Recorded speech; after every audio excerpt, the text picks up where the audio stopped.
Hi there, and thank you so much for watching this video. Today I'm going to be talking about confidence and a little bit about my journey with confidence. I'm actually going to move you a little bit down, that's probably better.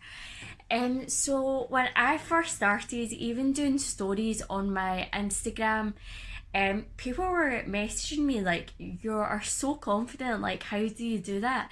And people would tell me like, you're doing really well, and at the start I'd be like, well, no, I'm not doing really well, and no, I don't feel confident.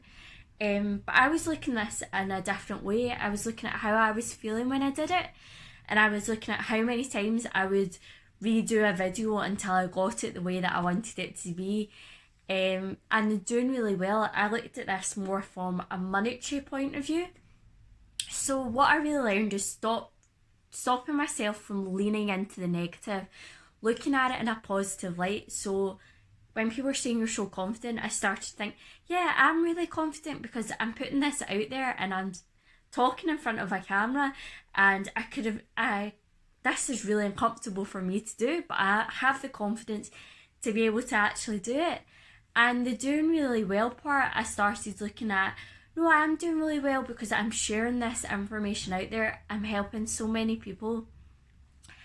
And a little bit about how I got to where I am now. Like I started my first blog when I was 19. I think it was when I was 19. It might have even been younger than that. And I made excuses of why I couldn't keep on doing this blog, that I didn't have money to be able to do it. You know, to be a blogger, you needed to have disposable income. But that wasn't really how I was doing my blog. I was sharing like fashion trends and looking at Scottish designers, or going into stores and looking at their new season items and the themes that they had in their seasonal collections. And I made excuses and I just gave up. And people told me after, like, oh, are you still doing your blogs? They were great. And I'm like, well, you didn't like my stuff when I posted it. You never told me that when I was doing it. So couldn't really understand that. I put the focus on how many likes I was getting, on like if it was getting me somewhere, and I just couldn't see that at that time in my life. And I think it's so important not only to tell people when you see them doing well that, oh wow, that's really good, like well done, but it's also important for yourself to not need outside validation on what you're doing. Followers and likes mean nothing.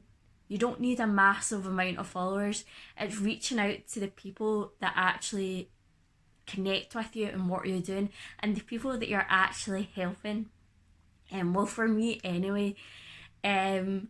And then I had another blog after that called Ambika Edits, and then most recently, before I started doing this kind of stuff that I'm doing, I had one called Box of Cam, and this was where I shared my daily wellbeing tips. And for a long time I didn't even show my face on that Instagram, and I kept on deleting things saying like, I don't like how this looks, I don't like the colour scheme, that kind of thing. And when I started in Life of Ambika, I really learned, stop deleting things, like just stop doing it.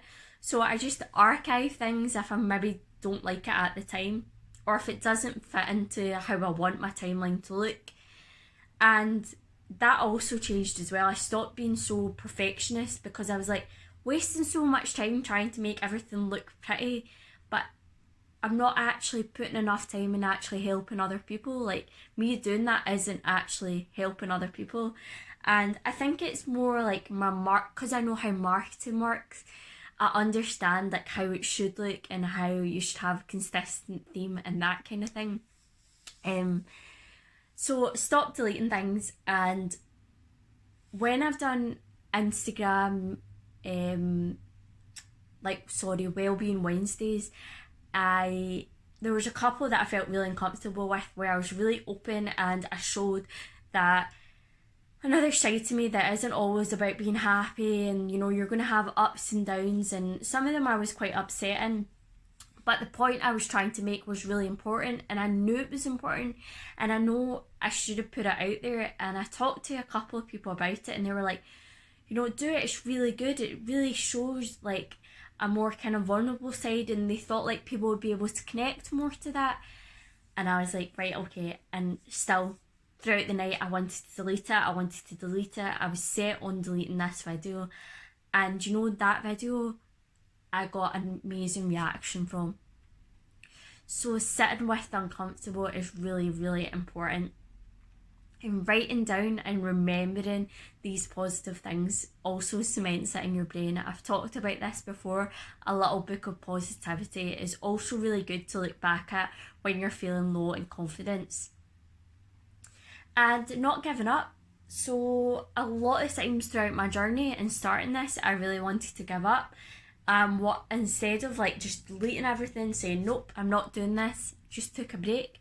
And a lot of the time, actually taking a break and noticing how I was feeling, I would recognise that actually there was something else that was making me want to give up. There was another aspect. It wasn't particularly this thing that I'm doing now. It was something else subconsciously that was going on. And another thing that has really helped me with my confidence is I watched a lot of YouTube. So I got really into watching like vloggers and bloggers when I was in the second time I went to university, and this was because I had a really small class and I got on really well with everyone, but it was completely different to my first experience of university where everyone would go to lectures, we were all really close, we would all go out with each other and stuff like that. So when I would come home from university, I'd done all my university work because I'd do it in the library in between my breaks. So I would watch a lot of YouTube, and because I'm watching people doing what I wanted to do, you pick up on their mannerism, you pick up on what you like and what you don't like. And another thing that's really important is visualization. If you can see yourself doing something and you can feel it, it just is an incredible tool. And a lot of like actors, actresses, sports people do visualization. And on Netflix there is a documentary about Michael Jordan, and he talks about visualization, and it's so important, and it's really something that can help. Affirmations as well are something I absolutely became to love. So the affirmation that I read every day recently has been, I have the knowledge to make smart decisions for myself. I have all that I need to make today a great day. I acknowledge my own self-worth. My confidence is rising. I let go of any negative feelings about myself or my life and accept all that is good. I always attract only the best of circumstances. Now, when I first did this affirmation, I didn't quite understand the last bit, and it was, I always attract only the best of circumstances. My little cynical mind was like, how can you do that? Like, bad things are going to happen anyway. But the main key in that is the attraction, is that if you look for the good will come to you. And good things happen, we just don't always acknowledge them. We maybe give more focus on the bad things or the tougher things that are happening. But it's so important to remember all the good little things that are going on. And that's helped me so much with my confidence, is actually looking at what I have achieved instead of looking at what I've not achieved. So thank you so much for watching this video. I hope you took something away from it, and please like and comment, and if you want to reach out to me of any other topic you'd like me to cover, just let me know. Thanks so much for watching. Bye.